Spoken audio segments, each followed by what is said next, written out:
Welcome back, all you Fabricans and Fleshbags, to the super, not funny show reviews. I am Ole Poupe, your resident Fabricant and comedy extraordinaire on all things pop culture.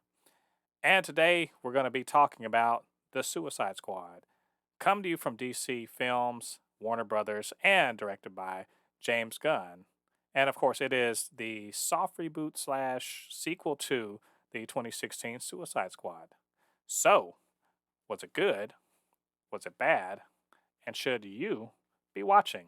Stick around because I have opinions. Suicide Squad, a DC property that, if you don't recall, is all about supervillains being uh, maybe forced, maybe enticed into be joining a team to do a mission that probably is going to result in them being killed. Off the books, black ops, all that fun stuff, and they're totally disposable. Hence the name Suicide Squad. Is of course run by Amanda Waller, who works for the government and runs a prison where there's a bunch of supervillains. And as usual, she's picking the best of the worst.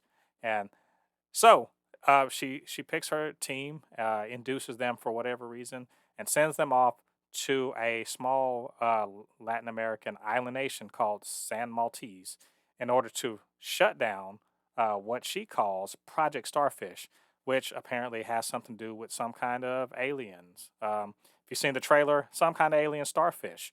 So that's where we start. We got some returning players from the previous Suicide Squad in the form of Rick Flag. Of course, um, we have Amanda Waller, Harley Quinn, and Captain Boomerang.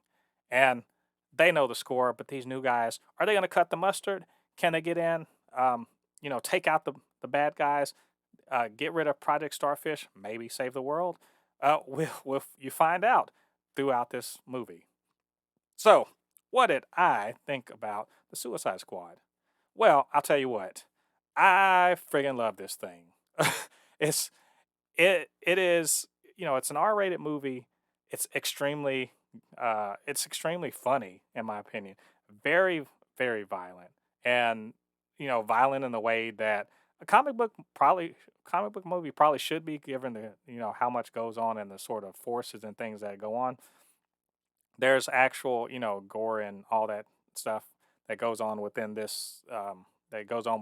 the movie. It's very in your face. It's very raunchy in some places. Um, there's also there's also a lot of character development. It's very, very, very heartfelt in some ways. There's you can't believe it. This is an ensemble of characters that you, for the most part, don't know anything about. But to the credit of James Gunn and his work on the screenplay, you do get to know a lot about these characters. They get a lot of character development and not only within the action sequences where you understand who they are in a fight, but also in the in between times as they interact with each other.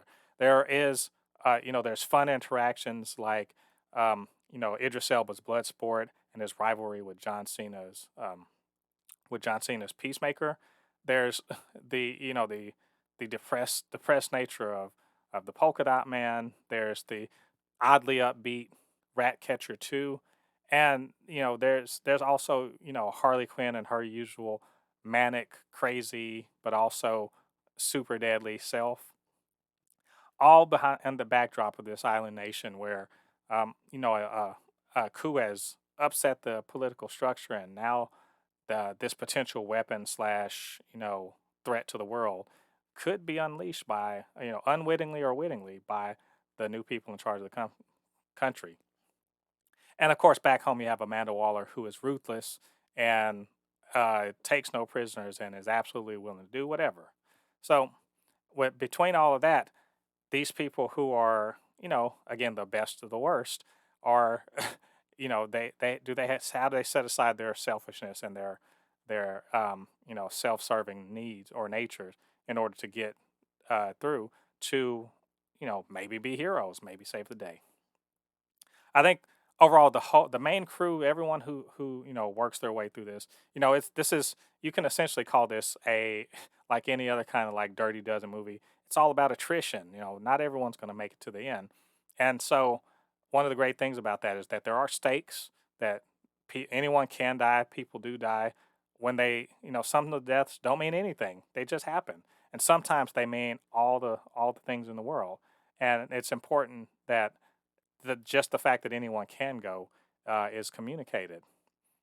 I think that the you know it's not all you know great. There sometimes the pacing does get kind of weird. The second act in particular, and even the third act is a little oddly paced.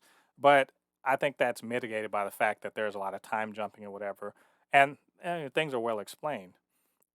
If you are kind of squeamish about gore, this may not be the movie for you. Maybe not, and definitely not kid friendly.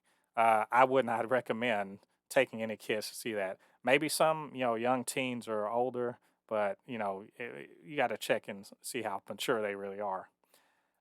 It's kind of cool that Harley Quinn does get a spotlight, but in a way, it's kind of weird too. That's part of the pacing problem that it kind of stops the movie in the middle to focus on her. Though I do like the character development and the whole bit where Harley was kind of the center of attention. The villains are a little weak. The the junta or whatever you want to call it that took over the place. They're pretty run of the mill, cookie cutter bad guys that aren't even really that bad, I guess you can say. Um, and so they're just reasons for an army to shoot at people. Starro, who is the Starfish, could have been better, needed more time, was, more of like a hurricane rather than an actual thinking and feeling villain or whatever. But still ultimately was a big threat. And just like I said, not enough. Just not enough of it. But on the other hand, things that I really, really liked. I did like Ratcatcher 2 and Bloodsport and how they interacted and kind of formed a bond, and um, that Amanda Waller, she is really fleshed out here. You really get to know who she is, um, what she's like, and it's kind of terrifying to be honest. So overall, really really love this. I think this is rewatchable. I think it's hilarious. I think it really it really kind of does what James Gunn I think was going for. It's just it's just kind of it's a ridiculous, gory, just fantastical, in your face kind of thrill ride from start to finish. And I think the DCU was so much better, so much richer for having this movie and these characters that were portrayed in it be a part of the DCU. So got nothing but high praise for this, and highly suggest get out to the theater if you can and you feel safe to get out there. Go see it on a big screen. If not, stream that bad boy on HBO Max. It's totally worth your time, worth the 2 hours and 12 minutes runtime. So absolutely loved it, and I think you guys will too. So, what do you guys think about the movie, and what do you think about my comments on it? Why don't you get down to the comments? Let me know what you're thinking. Or you can always hit me up, supernotfunnyshow@gmail.com or at supernotfunnys1 on Twitter. We can chop it up about the Suicide Squad. And hey, while you're in the clickety clackety mood, get down there and hit that subscribe button. Join the Super Not Funny Show family, and you can hit that notification bell. It'll let you know when we drop new contents on the show. And we're doing that every week. We do podcasts and reviews and all that fun stuff. Go check it out. All right, all you Fabricans and Fleshbags, thanks for joining me on this review. Come back next time. We're going to be reviewing so much more. We've got a busy, busy back half of the year. Can't wait. Love to see you then. Till then, I've been Mo de Poupée, your resident Fabricant and comment extraordinaire on all things pop culture. And he'll see you guys on the other side of the thread. Peace.